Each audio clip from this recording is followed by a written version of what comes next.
We wanted to become more and more Sri Lankans. ඒක තේරුම් අරගන්න. පක්ෂ විපක්ෂ බෙදතරෝ තේරුම් ගන්න නිසා පක්ෂ නායක ස්තුතිවන්ත වෙන නැවතත් මේ ප්‍රශ්නය රටේ අවධානයට ගෙනපගෙන උත්තර දෙන්න පටක් අපිට. එච්චර ඕන අපිට. බොහොම ස්තුතියි වෙන දිනයක විවාදයක් ගන්න මේකට. කතානායකතුමනි මම මේ මනෝ ගණේෂන් මහත්මයාගේ ප්‍රශ්නෙට අවසාන පිළිතුරු දෙන්නම් මේ විපක්ෂ නායකතුමාට පළවෙනි තැන දෙන්න ඕනනේ. ඔබතුමාගේ නායකයාගේ ප්‍රශ්නේ සම්බන්ධව නෑ කමන්නේ මම දෙන්නම්. ඒක පළවෙනියටම ඔබතුමා අහලා තියෙනවනේ මේ ලිඛිතවම අහපු එක ඔබතුමාගේ අද න්‍යාය පත්‍රය තියෙන කාණේට අපි පිළිතුරු දීලා ඉන්නවනේ.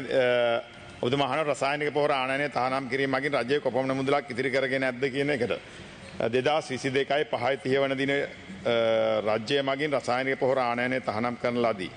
ඊට පෙර වර්ෂවල රසායනික පොහොර සඳහා සහනාධාර ලබා දීමට රජය වසරකට රුපියල් බිලියන 35ක් පමණ වැය කරන ලදී. 2021-22 මහකන්නයට හා 2022 යලකන්නයට රසායනික පොහොර සහනාධාර වෙනුවට කාබනික පොහොර සහනාධාර ලබා දීමට රජය වැය කළ මුදල රුපියල් බිලියන 23ක් පමණ වේ. ඊළඟට ඔබතුමා අහනවා ලෝක වෙළඳපොලේ රසායනික පොහොරවල මිල ගණන් මේ වන විට විශාල ලෙස අඩු වී ඇතයි වාර්තා වුවද එම වාසිය මෙරට ගොවීන්ට මේ දක්වා ඒ අයුරින්ම ලැබී නැත. එයට හේතුව කුමක්ද? පොහොර සම්බන්ධ නව ප්‍රතිපත්ති අනුව පොහොර ආනයනය සහ බෙදා හැරීමෙන් රජය සම්පූර්ණයෙන් ඉවත් වන්නේද? එසේනම් ඊට හේතු මේ සම්බන්ධව කියන්න තියෙන්නේ දැනට ලෝක වෙළඳපොලේ රසායනික පොහොර මිලේ අඩුවීමක් ඇති වෙමින් තිබෙනවා. ඒක සත්‍යයක්. නමුත් අපි රජය විදියට ගෙනාවු පොහොර තියෙන්නේ වැඩි මිලට ගෙනාවු පොහොර. ඒ වගේම පෞද්ගලික අංශයත් මේ වන විට තමයි අඩු මිලට පොහොර ලැබෙමින් පවතින්නේ. මීට පෙර තිබෙන්නේ ඒ බොහෝ දෙනෙක්ගේ අතේ තියෙන අපි සොයා බැලුවා පෙර ආනයනය කරපු මිල බැලුවොත් රුපියල් 16000ක් 17000ක් විතර වෙන යූරියා තමයි 10000 බැගින් අපි ලබා දීම කරේ. රජයේ ත්‍රිමුදල සහනාධාරයක් විදියට රජයේ මුදල් ලබා දීලා 10000ට තමයි ගොවි ජනතාවට ලබා දීමට කටයුතු කරේ. දැන් ලෝක වෙළඳපොලේ මිල අඩුවීම සහ ඒ වගේම ඩොලරය අපේ ඩොලරයට සමානුපාතිකව රුපියල ශක්තිමත් වීමේ වාසිය විදියට මේන ඊළඟ පොහොර නැවේ ඉඳලා අපිට එන්නේ අඩු මිලට එන පොහොර නැවේ ඉඳලා අපි රුපියල් 9000ට පහළින් මිලකට පොහොර ලබා දෙන්න කටයුතු කරනවා. ඒක ලබන සතිය තුලම අපි මේ රටේ ජනතාවට ඒ වාසිය ලබා දෙන්න කටයුතු කරන බවත් සඳහන් කරන්න කැමතියි. ඒ වගේම බණ්ඩි පොහොර අපිට ගෙනල්ලා තියෙන බණ්ඩි පොහොර 19500ක් වෙනවා. අපි මේ බණ්ඩි පොහොරත් රුපියල් 4500ක් අඩු කරලා රුපියල් 15000 බැගින් ලබා දෙන්න කටයුතු කරනවා. ඒ වගේම මඩ පොහොර TSP පොහොර මෙට්‍රික් ටන් 36000ක් අපි ගොවි ජනතාවට සියලුම ගොවි ජනතාවට නොමිලේම මේ වන විටත් ලබා දීලා තියෙනවා. ඒ අවශ්‍ය ප්‍රමාණය සම්පූර්ණ ප්‍රමාණය නොමිලේම ලබා දීලා තියෙනවා. ඒ නිසා මේ වතාවේ යලකන්නේ අවශ්‍ය පොහොර වර්ග තුනම කන්න තුනකට පස්සේ තමයි මඩ පොහොර ටික දෙන්නේ. ඒ වගේම යූරියා නිසි මිල සාධාරණ මිලකට නිසි ප්‍රමාණය ලබා දෙනවා. වගේම බණ්ඩි පොහොරයි මේ පොහොර වර්ග තුනම අපි ලබා දෙන්න කටයුතු කරනවා. ඊට අතිරේකව රජය මහා භාණ්ඩාගාරයේ වෙන් කරව මුදලේ අයවැය ලේඛනයෙන් වෙන් කරව මුදලෙන් රුපියල් 20000ක් හෙක්ටයාර් එකකටත් හෙක්ටයාර් දෙකක් වගා කරනවා 40000ක විදියට වවුචර් පත් ලබා දීලා තියෙනවා. මේ දිනවල ඒ වවුචර් පත් නිකුත් කරනවා. තවත් විදියට ගත්තොත් මඩ පොහොර ටිකත් නොමිලේ මේ වවුචර් එක පාවිච්චි කරලා බණ්ඩි පොහොර ටික ගත්තොත් අපි යෝජනා කරන්නේ බණ්ඩි පොහොර වලට වඩා අවධානය යොමු කරන්න කියලා. ඒත් නොමිලේ සහ තව මුදලක් ඉතුරු වෙනවා යූරියා හෝ එහෙම නැත්නම් ඒගොල්ලන්ට කැමැත්ත අනුව කාබනික පොහොර හෝ මිලදී ගැනීමේ හැකියාව ඒ ගොවි ජනතාවට ලබා දෙන්න කටයුතු කරනවා. ඒ වගේම පොහොර විකිණීම ආනයනය කිරීම සම්පූර්ණ රජය ඉවත් වෙනවද කියලා අහන ප්‍රශ්නෙට පිළිතුර විදියට අපි සඳහන් කරන්නේ ලබන කන්නේ වෙනකොට අපි සාකච්ඡා කරගෙන යනවා මේ පොහොර සහනාධාරය කෙලින්ම ගොවියාගේ ගිණුමට දාන්න. එතකොට ගොවි මහත්මයාට කැමති තැනකින් එක්ක රජයේ පොහොර ගන්නත් පුළුවන්, කඩේට ගිහිල්ලා පොහොර ගන්නත් පුළුවන්, කාබනික පොහොර රසායනික පොහොර කියන කැමති දේ ගන්න අවස්ථාව ලබා දෙන්න කියන එක පිළිබඳව තමයි දැනට සාකච්ඡාවෙමින් යන්නේ. ඒ වැඩ පිළිවෙල ක්‍රියාත්මක කරොත් ඕනම තැනකින් පොහොර ගන්න පුළුවන්.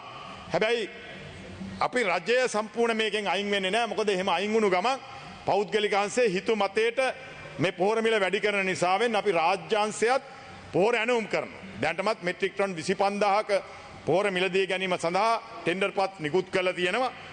අපේ පොහොර සමාගම් දෙක කමර්ෂල් පොහොර සමාගමත් ලක් පොහොර සමාගමත් අපි ඒ රජය මගින් මිලදී ගන්නවා. වගේම තරඟකාරී මිලට තමයි අපි පොහොර විකුණන්නේ. එතකොට පෞද්ගලික අංශයත් එක්ක තරඟකාරී මිලට පොහොර විකිණීම තුළ මේ වාසිය අපේ ගොවි ජනතාවට ලබා ගන්න පුළුවන්කම ලැබෙනවා. ඒ වගේම අපේ වැවිලි කර්මාන්ත අමාත්‍යමත් නිරන්තරයෙන්ම කියන්නේ මේ වී ගොවින්ට අමතරව තේ සහ අනිකුත් භෝග වගාවන් සඳහා පෝර ලබා දෙන්න කියලා අපි ඒ අයටත් මේන පෝර නැමත් එක්ක ඒ අයගේ ඒ ප්‍රශ්නේ විසඳීමටත් අවශ්‍ය කටයුතු කරනවා.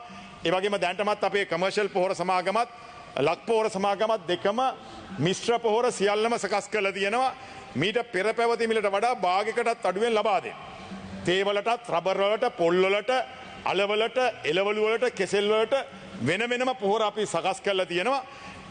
ප්‍රමාණයෙන් වැඩි ප්‍රමාණයක් ඉල්ලනවා අපි නොමිලේම ප්‍රවාහනය කළා. අර වෙලෙන්දට දෙන වට්ටමත් ඒ තේ ගොවියට හෝ අනිත් ගොවීන්ට ලබා දෙන්න අවශ්‍ය පියවර ගන්න. කුරුඳු ගොවියටත් ඒ සහනෙම ලබා දෙන මම මේ වීරක්කොඩි චන්දින් වීරක්කොඩි ඇමතුමාටත් කියන්නේ ගෙදරටම ගෙන්නලා වත්තරම ගෙන්නලා දෙන්නම්. ටිකක් ඕඩර් එක බාර දුන්නොත් ඒ නිසා අපිට ඕන මේ මිල පාලනය කළා සාධාරණ මිලක් මේ ගොවි ජනතාවට ලබා දෙන්න.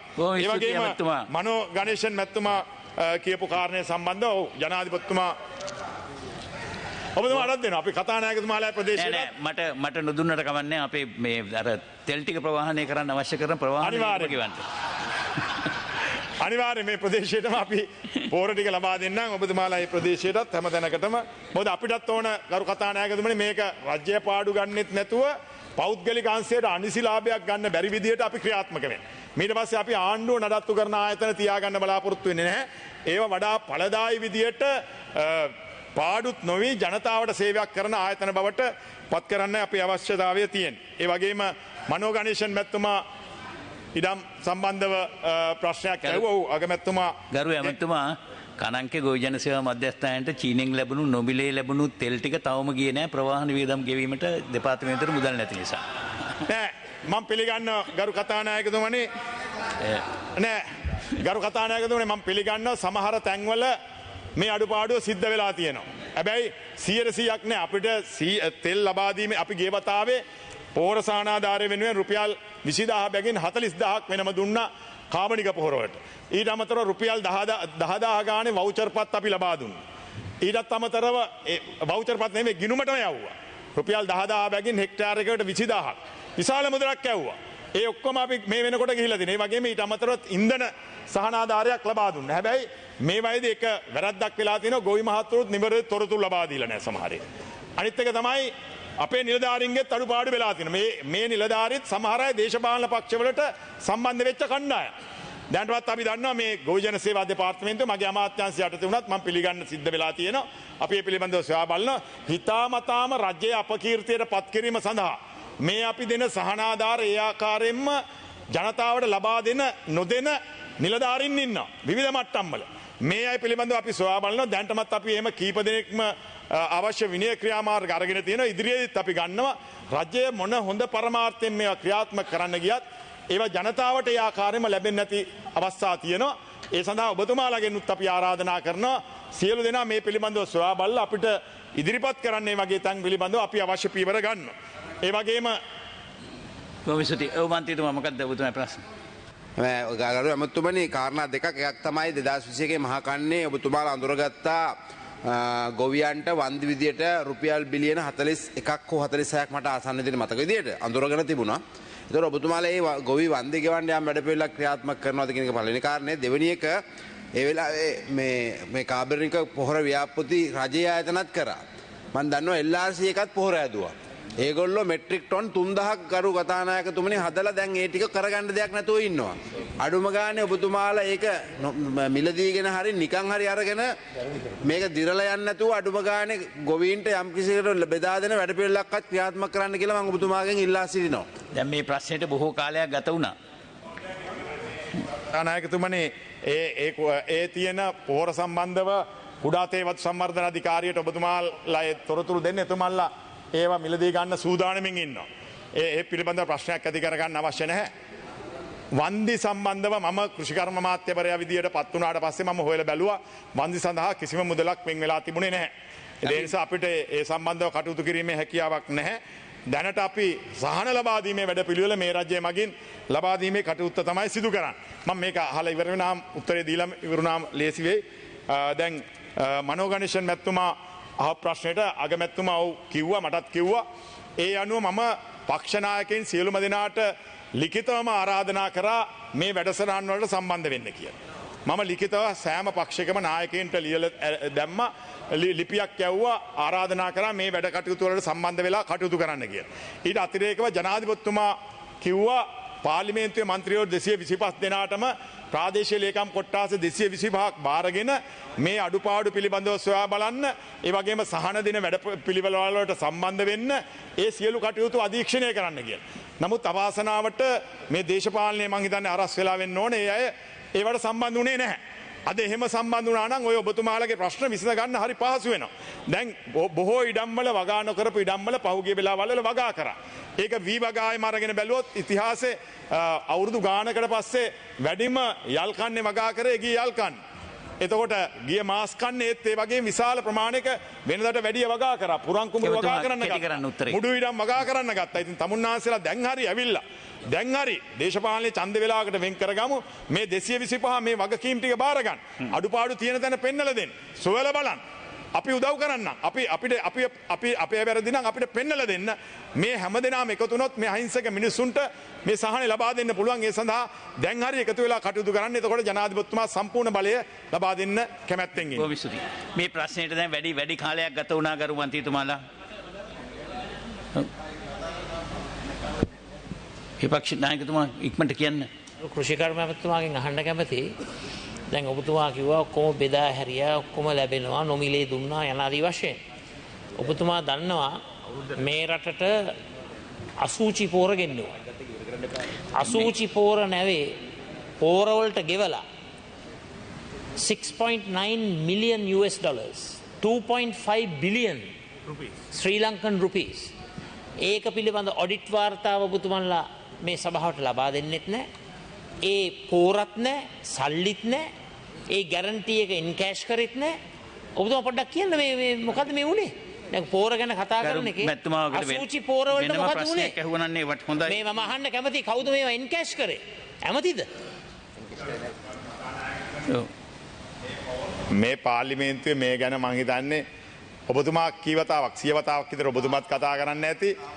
ඒ වගේම මේ හැමෝම කතා කරන්න ඇති. මේ අසූචි පෝර කියන මේ අසූචි සම්බන්ධ මේ කතාව එච්චර ඔබතුමා විපක්ෂ නායකයෙක් විදියට මං හිතන්නේ මීට වඩා වගකීමකින් කතා කරන්න සුදුසුයි කියලා තමන් හිතනවා. මොකද ඔබතුමාලත් මේ චීනෙන්නේ මේක ගේන්නේ. ඉතින් මේ අසූචි ගේනවයි කියලා චීනෙන් අසූචි මේ රටට ගේනවයි කියන එක සුදුසු වෙන්නේ නැහැ. ඔබතුමල්ලා වගකිය යුතු විපක්ෂ නායකවරයෙක් විදිහට රටක් එහෙම අමනාප කරගන්න කැමති වෙන්නේ සූදානම් වෙන්න එපා. මොකද මට චීන නිලධාරීන් හම්බුන වෙලාවේ තානාපති කාර්යාලයත් කිව්වේ අපි අසූචි පෝර රටවල් වලට යවන්නේ නැහැ කියලා. කෙසේ වෙතත් ඒ පෝර සම්බන්ධව ගැටලුවක් තිබුණා. ඒ පෝර ගේන්න මම කෘෂිකර්ම ඇමති වෙන්නට පෙර තමයි මේ කටයුත්ත සිද්ධ වෙන්නේ. ඇනුමක් කළා තිබුණා. ඒ වගේම මුදල් ගෙවීමකුත් කළා තිබුණා. ඒ පෝර ආවෙත් නැහැ. සම්බන්ධ ප්‍රශ්නකුත් තියෙනවා. දැන් අපි මේ පිළිබඳව සාකච්ඡාත් පැවැත්වුවා මේ පෝර වෙනුවට රසායනික පෝර මෙහාට ගෙන්න ගන්න පුළුවන්ද කියලා. ඒක සාර්ථක නොවන තැන ඒ සාකච්ඡා ඊළඟට දැන් අපේ විදේශ කටයුතු අමාත්‍යතුමත් මැදිහත් වෙලා මේ රටවල් අතර ගැටුමක් ඇති කරගන්නෙත් නැතුව සුහදව මේ තත්ත්වය බේර ගැනීම සඳහා දැන් කමිටුවක් පත් කරගෙන එතන කටයුතු කරගෙන විගණන වාර්තා තියෙනවා. අපි විපක්ෂ නායකතුමා ප්‍රශ්න වෙනම ගන්න ඔය ප්‍රශ්නේ ඉක්මනට කියලා ඉවර කරන්න ඕක. නෑ මම ඔබතුමාට කියන්න කැමති අසූචි පෝර කියන වචනය ඔබතුමත් දන්න ගොවි ජනතාව කියන්නේ. මේ රටේ ගොවි ජනතාව. අනිත් එක නැනෝ නයිට්‍රජන් පෝර වාර්තාව. ඇයි ඒකත් හංගගෙන ඉන්නේ? මේවා මේ රටවල් එක ප්‍රශ්නයක් නෙවෙයිනේ. මේක චීනයේද ඉන්දියාවද ජපානයේද ඇමරිකාවද ඒව ගැන නෙවෙයි ප්‍රශ්නේ. මේ ගෙනාපු පොහොරවල ගුණාත්මක භාවයේ ප්‍රශ්නේ. බොහොම ස්තුතියි චීනය. සහ මුදල් ගෙවලා පෝරත් නැහැ, මුදලුත් නැහැ, මොනවත් නැහැ. ඒක වෙනම විවාදයක් ගන්න. මම කියන්නේ අද අපි කවුරුත් අගය කරන්න ඕනේ චීනය අපිට දුන්නා මේ තෙල් නොමිලේ ගොවි ජනතාවට. ඔව් ඉක්මනින් කතාව මිලියන 2500ක් ගෙවලා අපේ සල්ලි පෝරත් නැහැ, සල්ලිත් නැහැ. මේකට වැඩිකාරයෙකු ඒක තමයි වෙනම දිනයක් විවාදයක් නෑ ඩිබේට් ඕනේ. සල්ලි ගෙවුවටම සල්ලි මිලියන 2500ක් ගෙවලා පෝරත් නැහැ, සල්ලිත් නැහැ.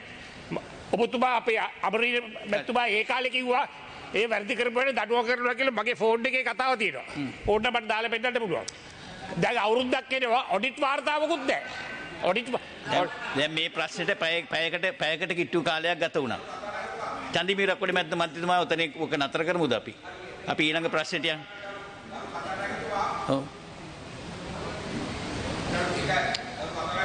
ඔව් කියන්න ඉක්මනට කියන්න.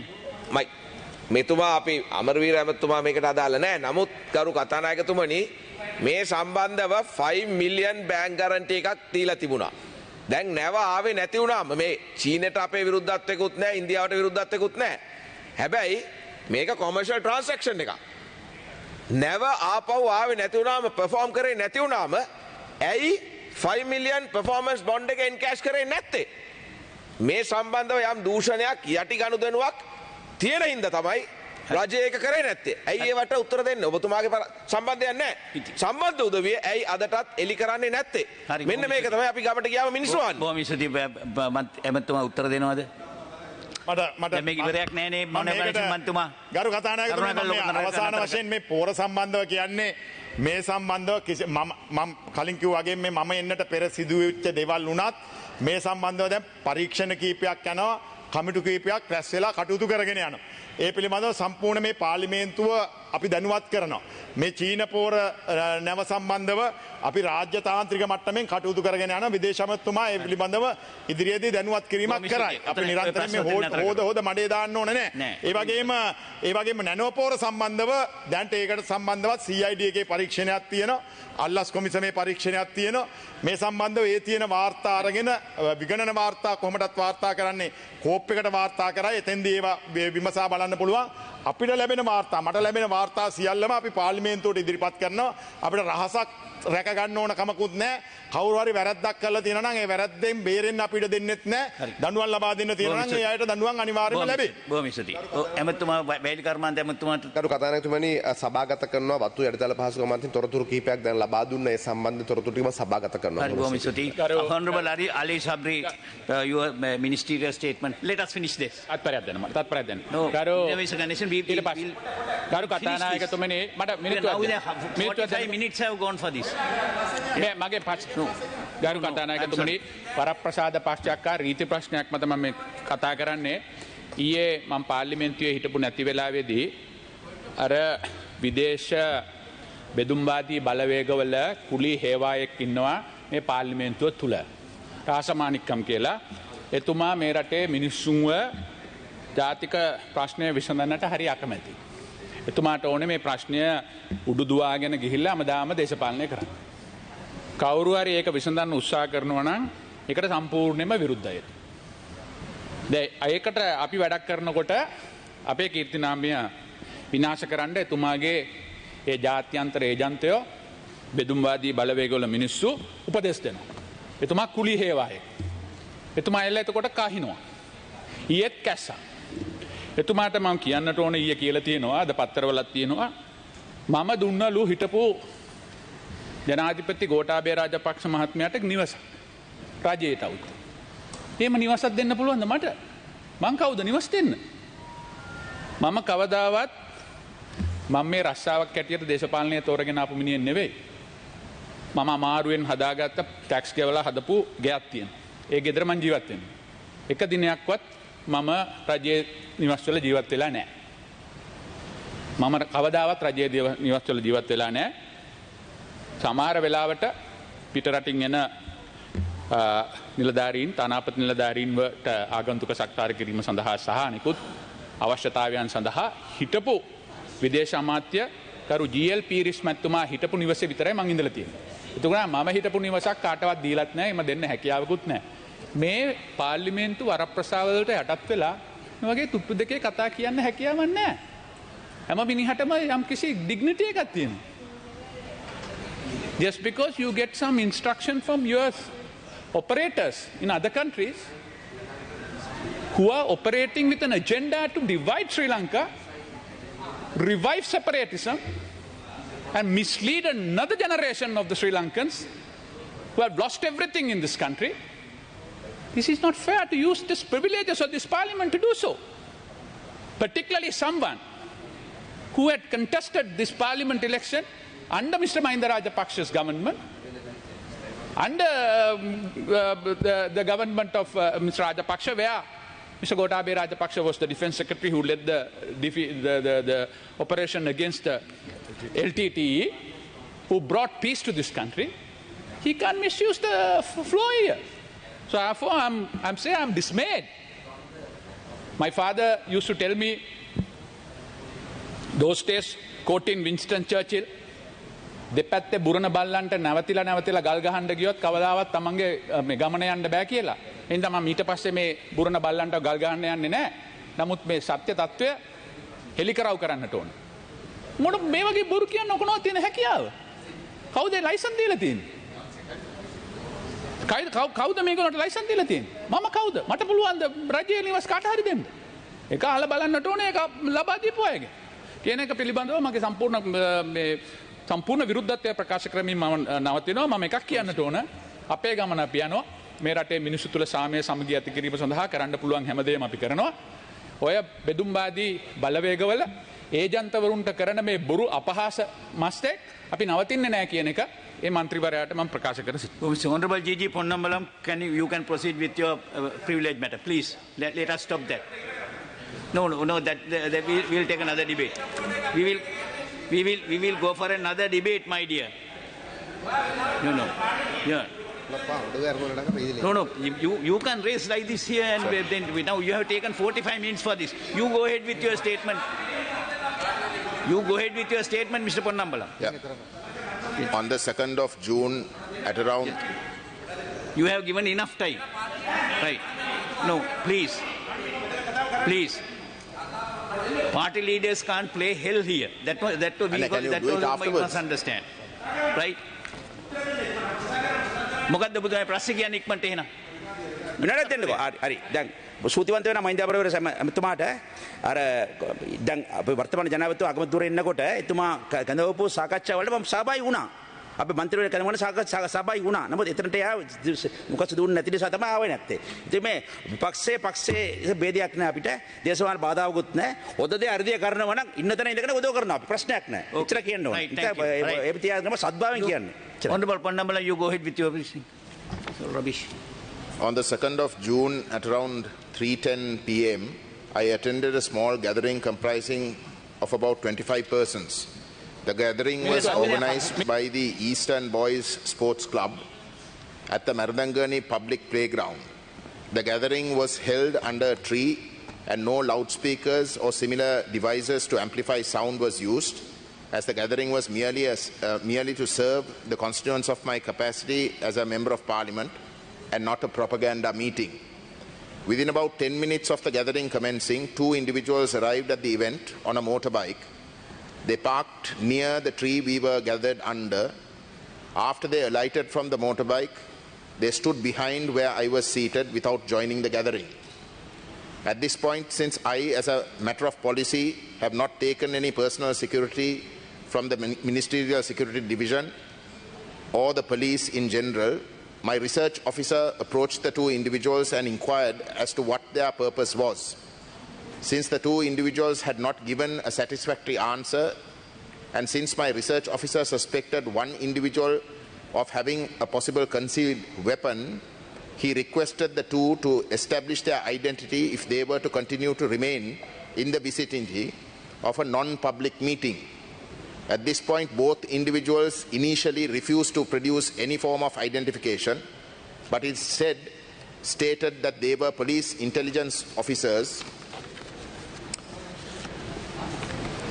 When I overheard this, I approached the 2 individuals stating that I was a member of parliament and that I would like to see their official identity documents to satisfy myself that they in fact were who they claimed to be. The 2 individuals not only refused to do so, but went further to state that there was no need for them to produce any identification, and that if I wished to confirm their identity, that I should come to the police station. They also accused me of taking part in an unlawful meeting. Once the allegation of unlawful meeting was made, I began to insist on seeing their official identity documents, failing which I would be forced to take action against them. At this point, one individual attempted to make a getaway. I tried to stop him by reaching out to him when he assaulted me and began running away. By this time, the second individual had been surrounded by other members of the gathering who were insisting on him providing his identity documents of being a police officer. The individual instead began calling out to the police officers from a school that adjoins the playground. He was specifically calling out to police officers who presumably were stationed there, at which point two individuals appeared from one of the buildings of the adjoining school. One individual was in police uniform carrying an automatic rifle, and the other individual was wearing what seemed like a blue-colored sports attire. Whilst I was walking back towards the individual who had been surrounded by the members of the gathering, after pursuing the individual who ran away, the person in the school compound wearing the sports kit began rudely shouting, saying that the unidentified individuals who had come on the motorbike were in fact police officers, and ordered the gathering to let the individuals go. At this point, I asked the person in the sports kit as to who he was and to confirm his identity, and instead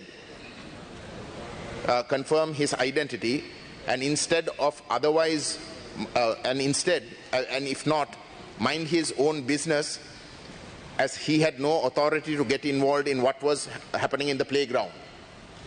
The person then began to swear at me, at which point I walked away towards the individual who the members of the gathering had managed to surround. At this point, several members of the gathering began alerting me simultaneously that the person in the school compound wearing a sports kit had drawn a pistol and had proceeded to load it and was aiming it in my direction.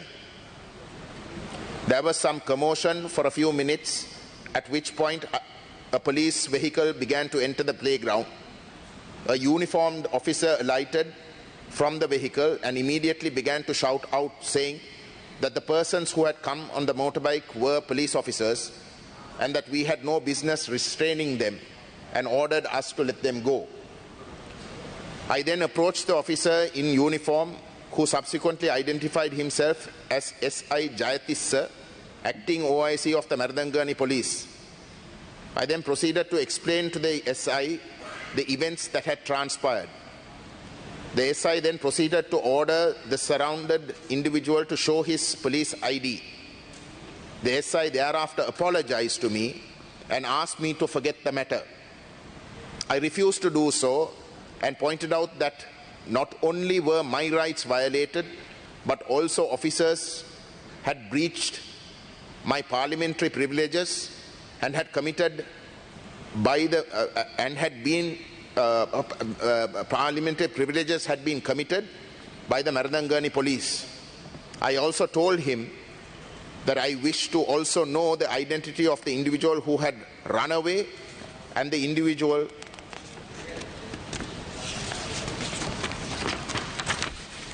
in the school compound wearing the sports kit, as they had committed offences against me and the others, where one had assaulted me and the other had aimed a loaded gun at me. The SI then stated that the individual wearing the sports kit had nothing to do with the incident. When I insisted on knowing his identity, the SI asked me to come to the Mardangani police and to make the statement there. I then declined to go to the Mardangani police station, as members of the station had committed major offences against me that included pointing a loaded gun. I told the SI that I am prepared to make any statement immediately on the spot, but not at the Mardangani police. I stated this as I feel a threat to my life by the Mardangani police, who have been acting in a hostile, life-threatening way. The SI then left the premises. Subsequently, at 3:30 p.m. on the 5th of June, the OIC Mardangani contacted me requesting my cooperation in recording a statement regarding the June 2nd incident. I informed the OIC that I was on the way to Colombo to attend Parliament sessions and that I will be returning to Jaffna on the 12th of June and that I will make the statement on the 12th afternoon or any date convenient thereafter. The OIC also informed me that the Speaker, Honourable Speaker, you had been informed. I thereafter promptly called you, but was informed by a recorded message that you were abroad. I still pursued staying online as I needed to speak to you urgently. I tried several times, but as there was no answer, I left a WhatsApp message. I then called the Deputy Speaker, who is present here, who promptly answered the phone. I told him that the Maradangani police wished to record a statement from me, at which point he confirmed that someone from the police had called him requesting the same. I then explained to the Deputy Speaker of the need for me to attend Parliament and asked him if the police can be informed that I will make the statement after the 12th of June. The Deputy Speaker immediately agreed, saying since it's merely a statement, he sees no reason why I should not attend Parliament and make the statement thereafter. I thereafter contacted the Maradangani OIC and explained what the Deputy Speaker had informed me, and the OIC seemed satisfied. He also did say that he would like to record the statement and close this matter up as soon as possible, at which point I assured him that I would make the statement as soon as I returned to Jaffna on the 12th of June. Despite these assurances on my part, the Maradangani police, through the Kolpiti police, attempted to serve me a written message on the 6th of June around 1 p.m. requesting me to produce myself on the 8th of June at 10 a.m. at the Maradangani police station to record a statement regarding the said incident. Since the written message was in Sinhala, and since I cannot read Sinhala, I refused to accept the note. The police officers then said that all they were asked to do was to convey the message, and that since they had done so verbally, that would suffice. They left my residence thereafter. I then proceeded to prepare a written request to you, Mr. Speaker, regarding a breach of my parliamentary privileges, which I handed over to the Secretary General personally on the 6th at around 5 p.m. since the Speaker's office was locked up by then. I was to make the statement in the House on the 7th June morning, that is yesterday. I also handed over a handwritten letter addressed to you requesting that you inform police I will make myself available to record a statement on the 12th of June or soon after. Subsequently, at around 8:30 p.m. on the 6th of June, the Kolpiti police arrived at my Colombo residence with the earlier written message and a Tamil and English translation, of which again translation of it, which again stated that I should make myself available at the Maradangani police at 10 a.m. on the 8th of June. Whilst this be the case, on the 7th June morning at around 6:30, the Jayapuram OIC turned up at my residence stating that he had to arrest and take me to record a statement to the Maradangani police. I then informed him that I had informed the Maradangani OIC that I have got the consent of the Deputy Speaker to make the statement on the 12th of June, and anyway that it was only last night, that is the 6th of June at 8:30 p.m. that the Maradangani police itself served me a written message requesting me to in fact produce myself on the 8th of June at 10 a.m. I asked him why the sudden hurry to arrest me despite the police itself wanting me to make the statement on the 8th of June. The Jayapuram OIC had no reply except to say that these were his orders.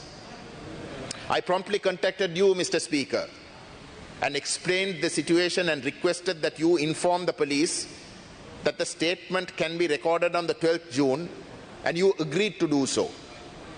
However, after about 15 minutes, the police again wanted to arrest me and take me to Maradangani. I again contacted you, Mr. Speaker, and informed you of the situation. You then informed me that if there was an arrest warrant, you would not like to prevent them from taking me. But if not, you said that the police cannot prevent me from attending Parliament, especially in the context that I was to make a breach of privilege statement scheduled for the 7th morning. You also told me that if they were adamant that they should allow me to attend Parliament today, to make, that is yesterday, to make the breach of privilege statement and thereafter take me to Maradangani. I asked you to kindly inform the IGP of your stand on this matter. Despite this, once I hung up the phone, the police insisted on arresting me. I then asked that the arrest warrant be produced, to which they replied they have none, as there was no warrant. I then asked them to provide me with a receipt of arrest so that my family have a record of my arrest. That too was not given. Instead, I was illegally arrested and taken away. A receipt of arrest was subsequently handed over to me personally at the Kolpiti police. I told the police that there is no point in handing it to me. This should be handed to my family or someone at my home who will have proof of my arrest if my whereabouts became unknown. However, the police refused to hand it over to my house. I was subsequently taken to the Kilinochchi police station, where my statement was recorded and then produced before the Kilinochchi magistrate, who then enlarged me on bail and withdrew the foreign travel ban that had been issued on me. Mr. Speaker, whilst this is what actually transpired, the police headquarters spokesman, who is also an attorney at law, has been making several false statements to the media regarding the incident. All these statements have been made as the official position of the police inquiry, whilst till yesterday my statement regarding the incident had not even been obtained. Several Sinhala and English media have unquestioningly accepted the police's version of events, despite the police being a party to the 2nd of June incident, and have published many news items that are blatantly false or thoroughly misleading at the very least. One paper in particular, the Divina, ran a lead story on the 7th June saying I had gone into hiding. Mr. Speaker, even when my father was assassinated by the state, I or my family didn't run. Even when at the height of the war, when white van abductions were rampant and extrajudicial killings were taking place against Tamils, I didn't run away. Now, when the police has completely exposed themselves for what they are, an institution completely corrupt that unleashes state terror on the Tamil people, and in my case have completely acted illegally and partially, I'm hardly going to run away. It is in fact in my and my people's interest to expose everything for what it is. Considering that it is ultimately the police department itself that has to investigate this incident, which also consists of possible crimes committed by one of its own police station members, the fact that the police department has already drawn adverse conclusions against me means that my rights have been violated by the entire department, and it has thereby lost its credibility to investigate this matter in a just and impartial manner pertaining to me and the other individuals associated with me, whose rights have been violated. Accordingly, Mr. Speaker, I ask you to take all measures that you deem fit to safeguard my rights and privileges. Thank you. Thank you. Komisuti, there will be an inquiry at the Privilege Committee. So we will refer this to the Privilege Committee. So let them have the inquiry and see what it is. So till such time you need not reply. Yeah. Yeah. ඔබතුමාටත් ඒ අවස්ථාවේ මේ පුළුවන් එකට සම්බන්ධ වෙන්න.